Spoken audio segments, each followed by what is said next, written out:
বাংলাদেশে মানবতা বিরোধী অপরাধীকে বাংলাদেশ সরকার চাইতে পারে এবং ভারত সেখানে বাধা দিতে পারে না।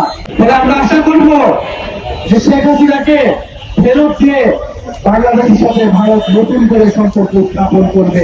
দেশের 1 নম্বর গ্যাস স্টোভ যা বেশি তাপেও ফাটে না, আরএফএল গ্যাস স্টোভ, নিরাপদ ও ঝামেলাহীন। শেখ হাসিনার এই রায় কোন রাজনৈতিক প্রতিশোধ নয়। শেখ হাসিনার এই রায় বাংলাদেশের নির্যাতিত জনগণের প্রতি ন্যায় বিচার। আমরা সেই ন্যায় বিচারের জন্য জুলাই আগস্টে রাজপথে করেছিলাম। ফলে শেখ হাসিনাকে দেশে ফিরিয়ে আনতে যত ধরনের কূটনৈতিক রাজনৈতিক তৎপরতা করা প্রয়োজন, এই অন্তর্বর্তী সরকার সেই তৎপরতা শুরু করবে বলে আমরা আশা করছি। আমরা দেখতে পাচ্ছি যে নির্বাচনকে সামনে রেখে রাজনৈতিক দলগুলোর নানা ধরনের তৎপরতা শুরু হয়েছে। আমরা আহ্বান জানাবো বাংলাদেশের মানুষের সাথে জুলাই গণঅভ্যুত্থানের সাথে প্রতারণা করে কেউ বিচারের ব্যাপারে আপোষ করবেন না, তাহলে বাংলাদেশের জনগণ আপনাদের কোনো ক্ষমা করবে না। আমরা কিছু স্পষ্ট ভাবে 3টি দাবি নিয়ে রাজপথে নেমেছি। প্রথমত, শেখ হাসিনাকে দেশে ফিরিয়ে এনে দ্রুত রায় কার্যকর করতে হবে। দ্বিতীয়ত, শুধু শেখ হাসিনা নয়, দল হিসেবে আওয়ামী লীগের বিচার নিশ্চিত করতে হবে এবং জাতীয় পার্টি সহ আওয়ামী লীগের সহযোগী যে দলগুলো রয়েছিল তারা সবার অপরাধী এবং তাদেরকে বিচারের আওতায় আনতে হবে। আমরা দেখতে পাচ্ছি জাতীয় পার্টি তাদের আওয়ামী লীগ পুনর্বাসনের ষড়যন্ত্র এবং পরিকল্পনা চলছে। 5ই আগস্টের পরে অন্তর্বর্তী সরকারের উদ্যোগে যে ঐক্যমত্য কমিশন প্রতিষ্ঠা হয়েছিল, সেই ঐক্যমত্য কমিশনের কোথাও জাতীয় পার্টিকে ডাকা হয় নাই। নির্বাচন কমিশনের সংলাপে জাতীয় পার্টি এবং 14 দলকে কোথাও ডাকা হয় নাই। তাহলে কোন বেসিসে তারা নির্বাচনে অংশগ্রহণ করবে? জুলাই সনদের কোথাও জাতীয় পার্টিকে ডাকা হয় নাই, কিন্তু নির্বাচনের আগে জাতীয় পার্টিকে ডাকা হবে। এটা একটা চক্রান্ত এবং ষড়যন্ত্র। এই ষড়যন্ত্রের বিরুদ্ধে এনসিপি মাঠে থাকবে। আমরা আরো বলতে চাই, গত 50 বছর ধরে ভারত বন্ধু রাষ্ট্রের নামে বাংলাদেশকে শোষণ করে গিয়েছে। গত 15 বছর ভারতের প্রত্যক্ষ এবং পরোক্ষ সহায়তায় বাংলাদেশের ফ্যাসিবাদ চেপে বসেছিল।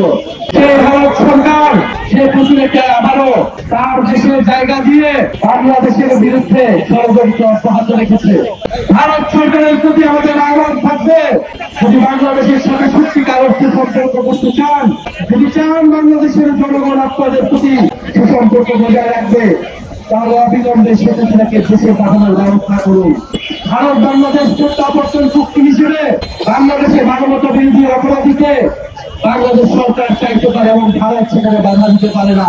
তবে আমরা আশা করব যে শেখ হাসিনাকে ফেরত দিয়ে বাংলাদেশের সাথে ভারত নতুন করে সম্পর্ক স্থাপন করবে। ভারত শুধু শেখ হাসিনাকে আশ্রয় দেয়নি, বাংলাদেশে যে আওয়ামী লীগ অস্থিতিশীল এবং ষড়যন্ত্র করছে সেটাকেও পরোক্ষভাবে সমর্থন দিয়ে যাচ্ছে। আমরা ভারতের জনগণের প্রতি আহ্বান জানাবো যে আপনারা আপনাদের দেশে কোন গণহত্যাকারীকে আশ্রয় দিবেন না। ভারতের ছাত্রদের প্রতি আহ্বান জানাবো, জুলাই আগস্টে যেভাবে আপনারা আমাদের সমর্থন জানিয়েছিলেন, একইভাবে আপনারা আমাদের এই বিচারের আন্দোলনকে সমর্থন জানান। এখন আপনারা দাবি উঠান যে ভারতের মাটিতে কোনো গণহত্যাকারী ঠাঁই হবে না। আমরা চাই ভারত বাংলাদেশের জনগণের মধ্যে সেই মজবুতা, সেই ঐক্যতা অটুট থাকুক।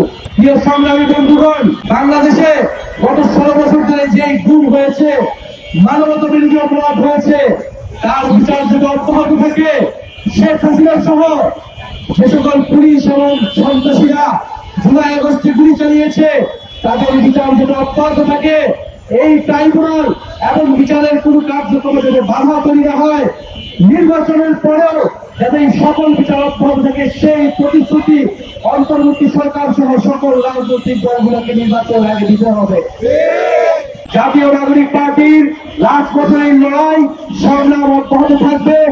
আমরা নির্বাচনে অংশগ্রহণ করব, কিন্তু বিচার সংস্কারের প্রশ্নে জাতীয় নাগরিক পার্টি আপোষহীন থাকবে এবং যারা আপোষ করবে যে সকল রাজনৈতিক দল, তাদের বিরুদ্ধে এনসিপির কঠোর অবস্থান থাকবে। ইনকিলাব জিন্দাবাদ, এনসিপি জিন্দাবাদ।